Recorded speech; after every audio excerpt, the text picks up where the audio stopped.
Dans le cadre de la conférence nationale sur le plan de relance économique, un atelier a été consacré au développement des secteurs de soutien, notamment le développement du transport. Cet atelier, organisé dans le cadre du plan national de relance économique, a traité du renforcement et du développement de la flotte nationale et du transport ferroviaire, et a suggéré la création de compagnies aériennes à bas coût et de promouvoir les liaisons intérieures. En effet, le rapport de cet atelier, présidé par le ministre des Transports, a recommandé le renforcement du transport ferroviaire pour les multiples avantages qu'il présente, entre autres, le coût réduit, la réduction du flux de la circulation routière et la préservation de l'environnement. Le rapport a mis la lumière sur l'impératif de la création de compagnies aériennes à bas coût pour renforcer et développer le secteur. Dans ce même contexte, les participants de l'atelier ont mis la lumière sur l'importance du développement de la flotte nationale, pour le rôle que joue le transport maritime dans la promotion du marché du commerce extérieur.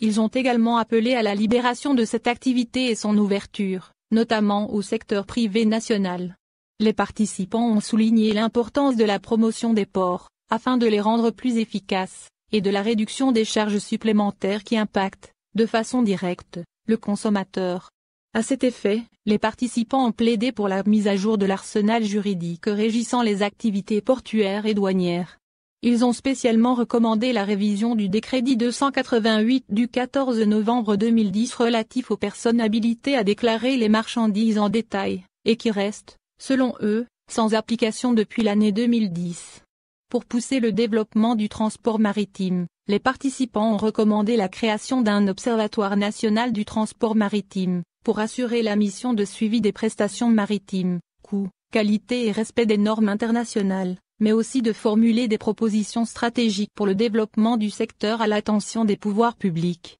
Les participants de l'atelier, présidé par le ministre des Transports, ont évoqué les services logistiques, et ont avancé, unanimement, que les coûts logistiques compromettaient la capacité compétitive des produits locaux car ils représentent près de 35% du prix de la marchandise, contre 10 à 15% ailleurs, et 20% du PIB alors que la moyenne mondiale s'élève à 10%. Ainsi, ils ont rappelé la nécessité de consolider la formation dans le domaine des services logistiques, afin d'améliorer les capacités des ressources humaines formées à cet effet. Toujours au sujet des services logistiques, les participants ont proposé la numérisation des procédures relatives à cette activité, ainsi que la création d'une association nationale pour la promotion des services logistiques. Concernant le commerce intérieur, l'atelier a mis le point sur la nécessité d'un plan national d'orientation pour la réalisation d'infrastructures de base commerciale. Dans ce même contexte, il a été suggéré de développer les grands espaces de distribution, particulièrement les centres d'achat,